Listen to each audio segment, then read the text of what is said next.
Expectations ran high among the gawking residents of Oakhaven as they gathered to watch a disgraced widow be auctioned off for her late husband's debts. Everyone assumed she would become a scullery maid to the corrupt mayor. Nobody anticipated the terrifying scarred mountain man from the high ridges who suddenly appeared, threw down a bag of gold and roared, "Give me the outcast." The spring of 1878 arrived in the Colorado Territory, not with the gentle warmth of blooming wildflowers, but with a biting, muddy chill that seemed to seep straight into the bones. For 24-year-old Clariel Higgins, the cold was something she had grown intimately accustomed to, both from the drafty walls of her decaying cabin and from the icy glares of the townsfolk of Oakhaven. Clariel was a woman existing on the very frayed edges of survival. 6 months prior, her husband, Amos Higgins, had bled to death on the sawdust-covered floor of the local saloon over a disputed hand of faro. Amos was a charming drifter when Clariel first met him, but marriage quickly revealed a man hollowed out by whiskey and a gambling addiction that knew no bounds. When he died, the town did not offer Clariel casseroles or sympathetic embraces. Instead, they offered her his ledgers. Amos had managed to owe money to nearly every prominent businessman in Oakhaven, accumulating a staggering debt of $600, an insurmountable fortune in those days. In Oakhaven, a widow bore the weight of her husband's sins. The town's social circle, led by the perpetually sour Beatrice Caldwell, the mayor's wife, decided immediately that Clariel was tainted by association. They whispered that a righteous woman would have kept her husband out of the taverns. They crossed the muddy streets when they saw her approaching the general store.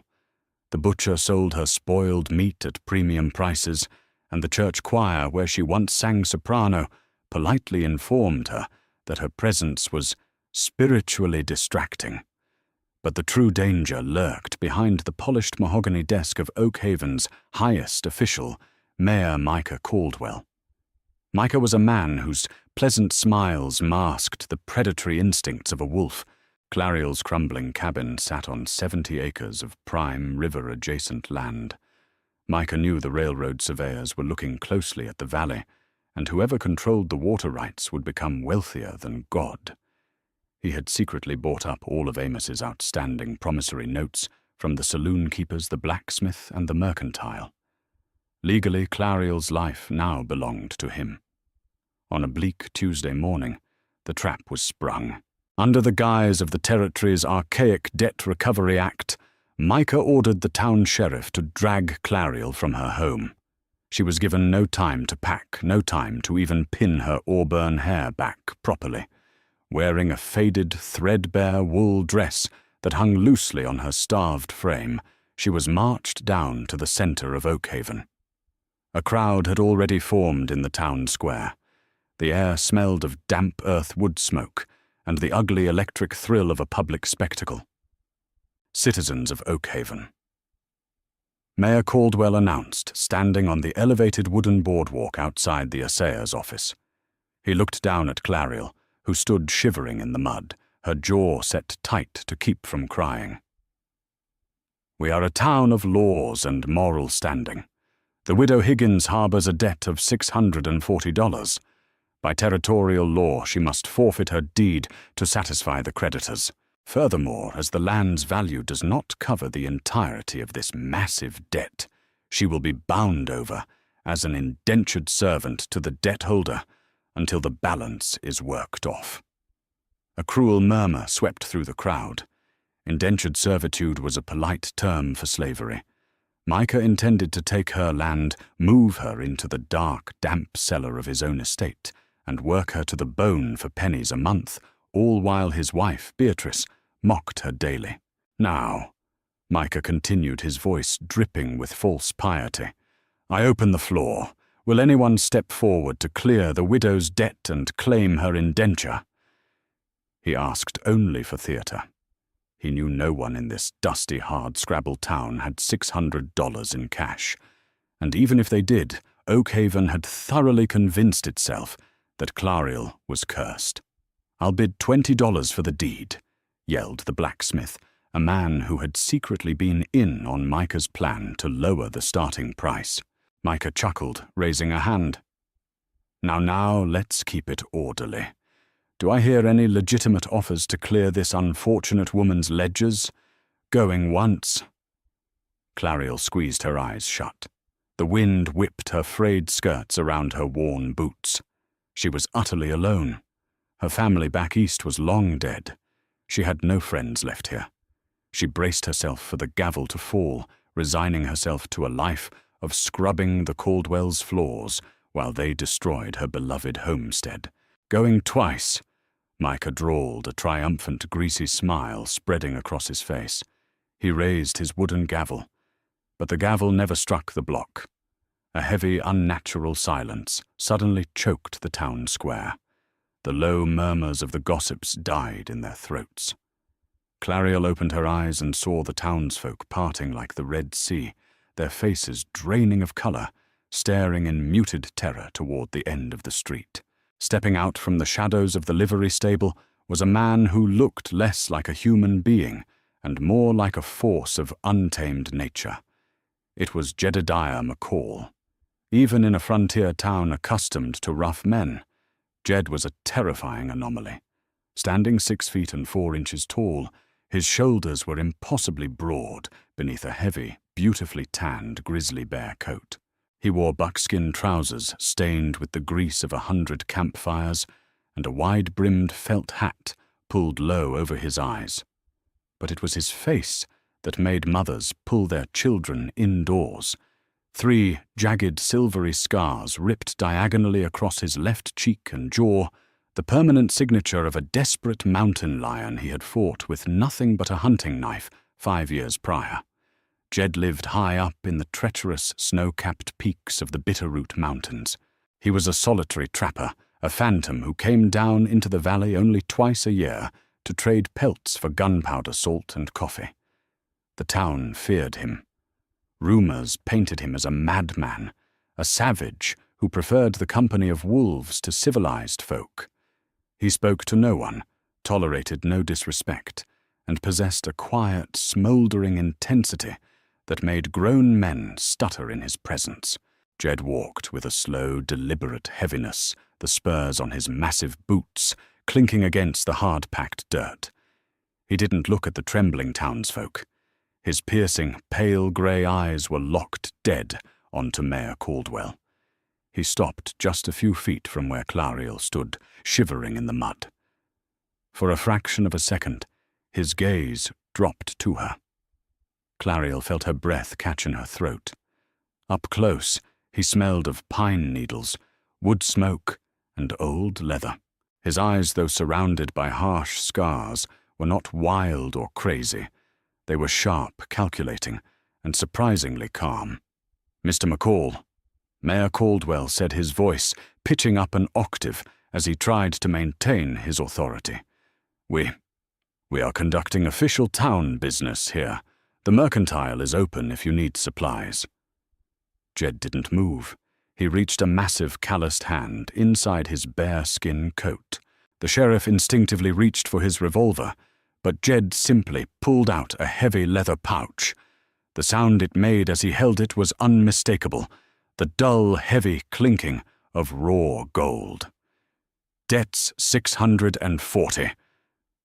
Jed's voice was a low, gravelly rumble that seemed to vibrate in the chests of everyone standing nearby. It was the first time most of the town had ever heard him speak more than 2 words.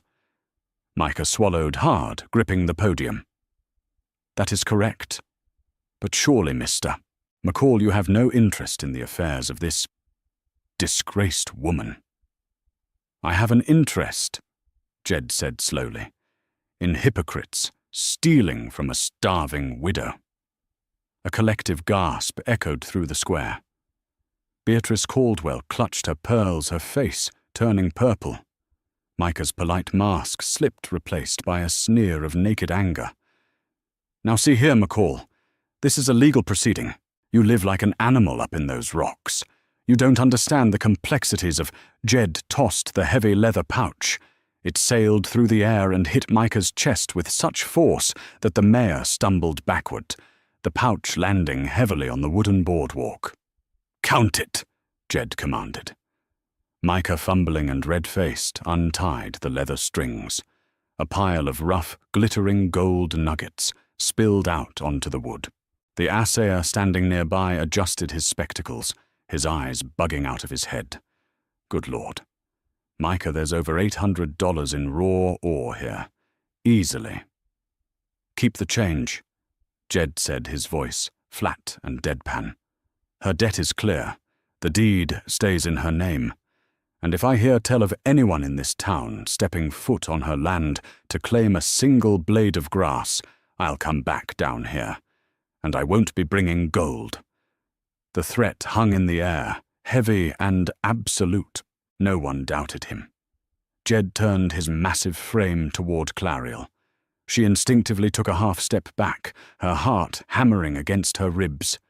She had just been saved from the mare, but what had she been traded for? What did this feral, terrifying man want with her? "Ma'am," Jed said, touching the brim of his hat in a surprisingly polite gesture. "Go pack your things."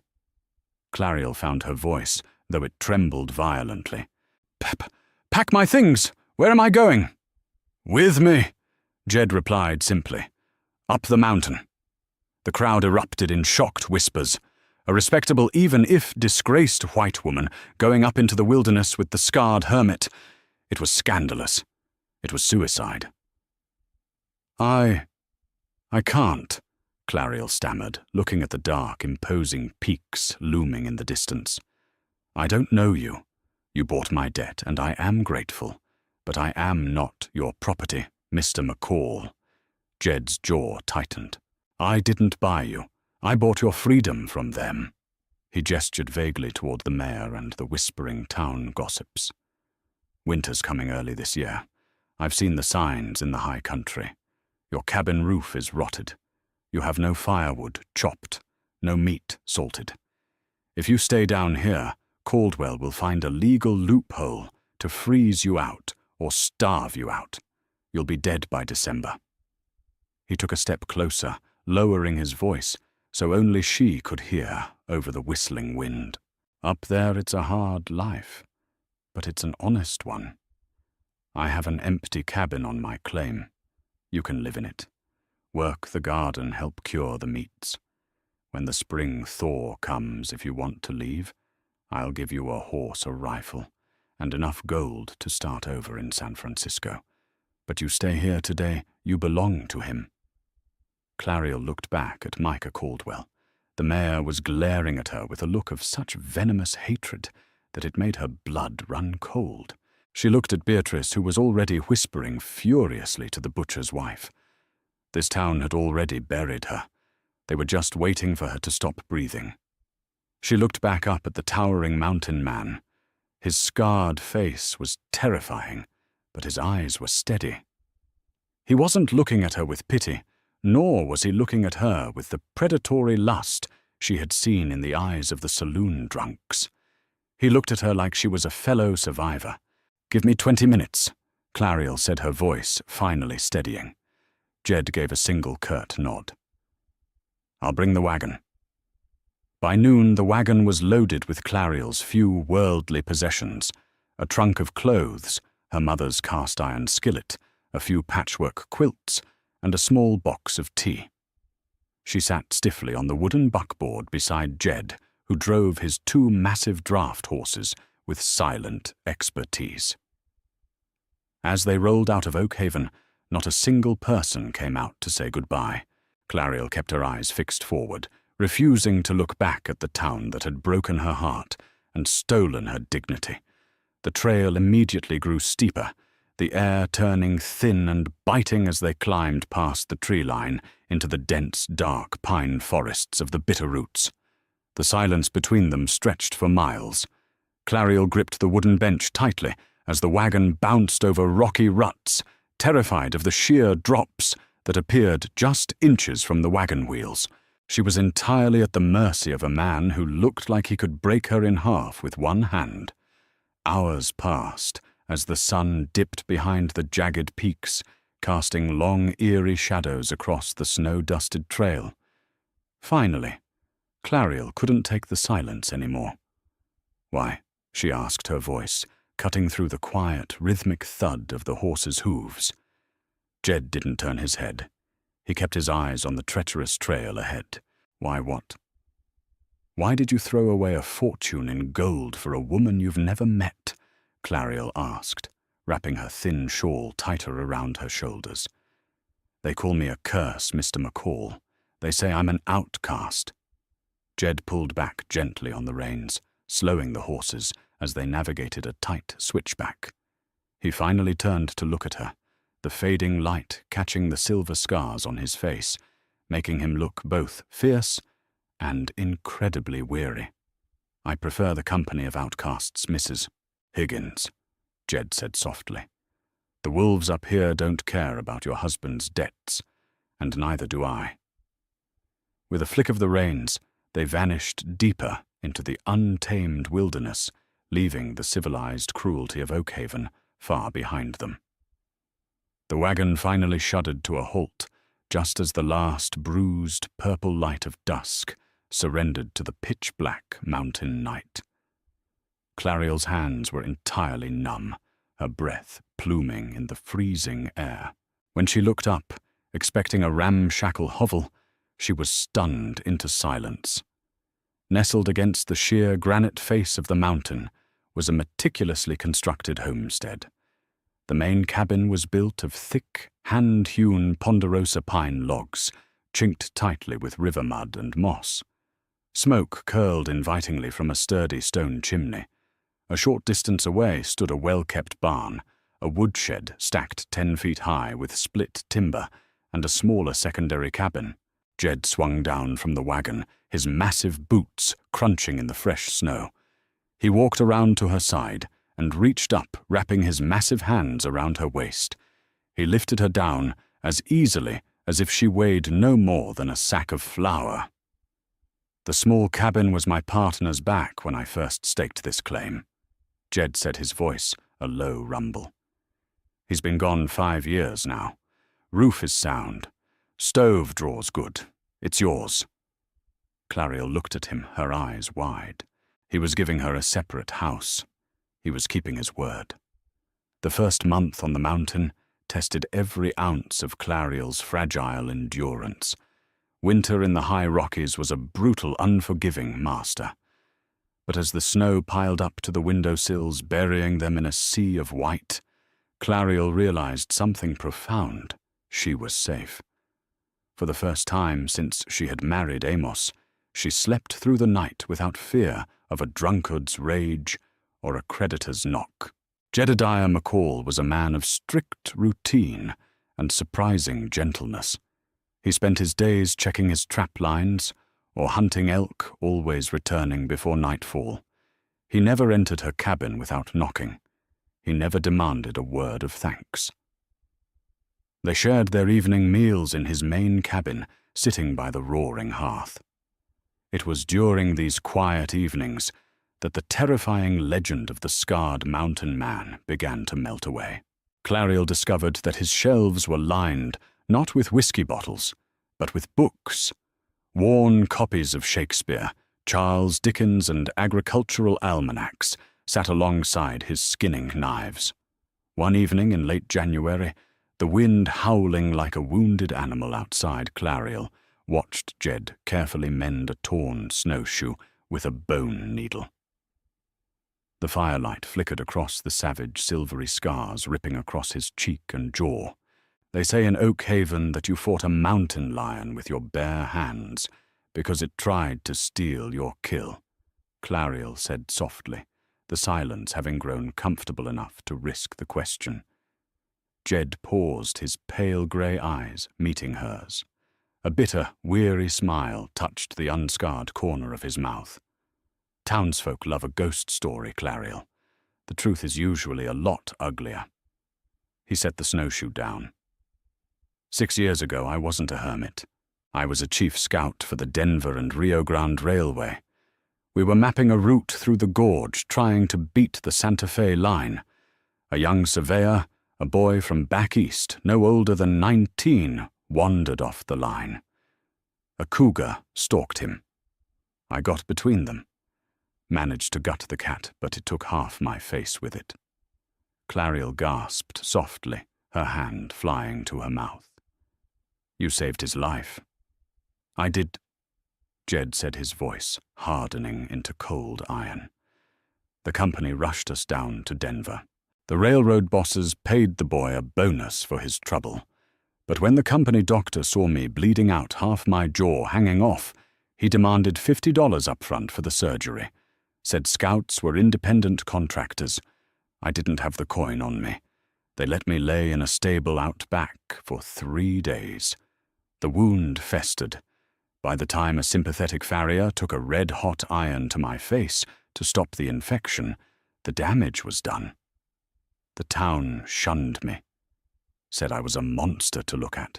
So I figured if they wanted a monster, I'd leave them to their civilized ways and live where the only monsters are the ones walking on 4 legs. Clariel felt a hot tear slip down her cheek. She crossed the small distance between them, kneeling beside his chair. Without thinking, she reached out her small, soft fingers, gently touching the edge of the jagged silver tissue on his cheek. Jed went entirely rigid, his breath catching in his chest. No one had touched him in kindness in 6 years. They were the monsters, Jedediah, she whispered fiercely. Not you. From that night on, the invisible wall between them crumbled. Clariel didn't just survive the winter, she thrived. She put on healthy weight, her auburn hair regaining its luster. She learned to shoot a Winchester rifle, dropping a coyote at 50 yards to protect the meat cache.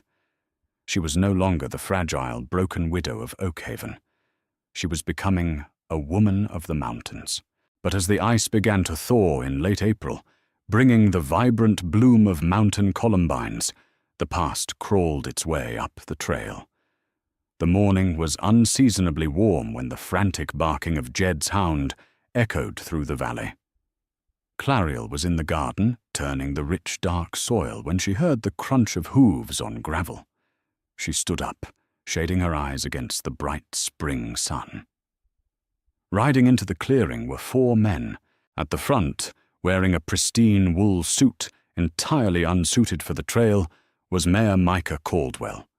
Beside him was a heavy-set thug with a tin star Deputy Cletus and 2 hard-eyed men carrying repeating rifles. Pinkerton men or worse. Clariel's heart hammered against her ribs, but she didn't run. She planted her boots in the dirt, wiping her muddy hands on her apron. Jed emerged from the timberline a moment later, a bundle of firewood in his arms. When he saw the riders, he dropped the wood. His hand casually rested on the heavy Colt revolver, strapped to his thigh. He walked to stand squarely in front of Clariel, shielding her with his massive frame. "You're a long way from your parlor, Caldwell," Jed called out, his voice echoing off the canyon walls. Micah reined in his horse, a smug, greasy smile stretching across his face. He looked at Clariel with pure disdain, then back to Jed. "I told you I was a man of the law, McCall, and the law has finally caught up to the widow Higgins." "Her debt is paid," Jed growled. "I paid it in gold. You have no claim here. Ride out before I make you walk out." "Oh, the debt is settled, yes," Micah sneered, pulling a folded heavy parchment from his coat pocket. "But it seems I made a slight error in my geographical assessments. You see, Territorial Governor John Rout just signed a federal right-of-way for the Atchison, Topeka, and Santa Fe Railway. And wouldn't you know it? The only viable path through the valley cuts straight across the 70 acres registered to Amos Higgins. The railroad is offering $10,000 for the deed." Clariel gasped. $10,000. It was a king's ransom. "Now," Micah continued, his eyes gleaming with naked greed, "since the indentured servitude was technically discharged by your generous donation, the deed remains in Clariel's name. The railroad won't pay out without her signature on a quit claim transferring the land to the town. "She's not signing anything," Jed said softly. His thumb slipped the leather hammer thong off his revolver. "I'm afraid she doesn't have a choice," Micah said, nodding to the two hired guns. They cocked their rifles, aiming directly at Jed's chest. "She signs the paper and I leave her up here with you to play house. She refuses, and my men shoot you where you stand for resisting a lawful order from the mayor. Then I take her down the mountain in irons for your murder. She'll sign it in a jail cell just to keep from hanging." The mountain air grew deadly still. Clariel looked at the rifles pointed at Jed. This man had saved her life. He had given her dignity, warmth, and a home. She would not let him die for her worthless husband's land. "Stop!" Clariel yelled, stepping out from behind Jed. "I'll sign it. Just put the guns down." "Clariel, no." Jed warned, his eyes locked on the hired guns. "Smart girl." Micah laughed, tossing a fountain pen and the parchment into the dirt at her feet. "Pick it up. Sign on the line." Clariel bent down. Her trembling fingers brushed against the thick paper. But as she kneeled, her eyes darted to the woodpile just 2 feet to her left. Resting atop the logs was Jed's spare Winchester rifle left there from his morning hunt. She didn't grab the pen. She didn't aim at the hired guns. She aimed directly at the center of Micah Caldwell's chest. "Call them off, Micah!" Clariel shouted, her voice ringing with an authority she had never possessed in Oakhaven. Micah's horse danced nervously. The mayor's face drained of blood. "You wouldn't dare! You're a civilized woman!" Bang! Clariel pulled the trigger. The heavy .44 caliber slug tore through the air, ripping the expensive felt hat cleanly off Micah's head. The mayor screamed, dropping his reins and clutching his hair, nearly tumbling out of the saddle. The hired gun spun in shock toward Clariel, but that split-second distraction was all Jedediah McCall needed. Jed's Colt cleared its holster like lightning. 2 deafening shots shattered the morning calm. The rifle flew from the hands of the first Pinkerton, his wrist shattered. The second man's horse reared in panic as Jed's bullet grazed its flank, throwing the rider hard into the dirt. Deputy Cletus, seeing the sudden violent turn of events, threw his hands into the air, completely abandoning his courage. Jed stepped forward, the smoking barrel of his Colt leveled at Micah's terrified face. "The lady told you to leave," Jed whispered, his pale eyes burning like ice on fire. "The land is hers. The silver is hers. If I ever see your face, or the face of any man from Oakhaven on my mountain again, I won't aim for the hat. Do you understand me?" Micah, trembling violently, nodded. He didn't even bother to retrieve his hat. He kicked his spurs into his horse and fled down the trail, followed closely by his disgraced bleeding men. The silence that rushed back into the clearing was deafening. Clariel slowly lowered the Winchester. Her knees gave out the adrenaline, suddenly evaporating, but she didn't hit the ground. Jed caught her, his massive arms wrapped around her, pulling her tightly against his chest. He buried his face in her auburn hair, his heart hammering just as fiercely as hers. "You could have been killed." He breathed, his voice thick with an emotion she had never heard from him before. "I was already dead down there, Jed." Clariel looked up at him, reaching up to cup his scarred face. She didn't flinch. She traced the silver lines with her thumb. "You brought me back to life." Jed looked down at her, the last of his guarded walls finally collapsing. He leaned in and his lips met hers. It was a desperate, fierce kiss tasting of gunpowder, mountain air, and absolute salvation. Clariel kissed him back, pouring every ounce of her gratitude, her strength, and her newfound love into him. When they finally parted, breathing heavily in the crisp spring air, Jed looked at the quitclaim deed lying in the dirt. $10,000, he said softly. "You can take that to the railroad office in Denver tomorrow. You'll be richer than the mayor. You can go to San Francisco, Clariel, Buy a mansion. Live like a queen. The winter is over. Your contract is up. Clariel looked at the document, then back to the towering, scarred man who had traded his gold for a broken outcast. She reached down, picked up the paper, and walked over to the smouldering ashes of the morning fire. She tossed the deed into the coals. San Francisco is too crowded. Clariel smiled, wrapping her arms around his waist and leaning her head against his bearskin coat. Besides, I hear the high country is beautiful in the summer. If you'll have me. Jedediah smiled a full, genuine smile that reached his eyes and made his scars disappear. Forever, Mrs. McCall, he whispered. Forever. And that is how Clariel and Jedediah proved that the harshest scars often hide the truest hearts. Did this wild frontier romance leave you breathless? If you loved seeing this rugged mountain man risk it all to claim his outcast bride, then smash that like button right now. Share this dramatic tale with your fellow romance fans, and be sure to subscribe to the channel. Ring that bell so you never miss another thrilling, swoon-worthy story from the untamed West. Hi, my name is Robert Bowen, the owner and manager of Rugged Heart Man. After watching the video Give Me The Outcast, Mountain Man shocked the town by choosing the unwanted widow, I'd really like to know what you think. How did this story make you feel? What stayed with me was the theme of seeing value in someone others may overlook. This story touches on compassion, courage, and the willingness to look beyond first impressions. Sometimes the people who are judged the most unfairly are the ones with the most strength, kindness, and character to offer. Do you think the mountain man made his decision based on what he saw in the widow that others missed? Have you ever known someone who was misunderstood before people took the time to truly get to know them? I'd love to hear your thoughts and experiences in the comments. One lesson we can carry into everyday life is to give people a fair chance before making assumptions. Taking a little extra time to listen and understand someone can make a real difference. If this story resonated with you, feel free to leave a comment, and if you'd like to see more stories like this, consider liking the video and subscribing to Rugged Heart Man.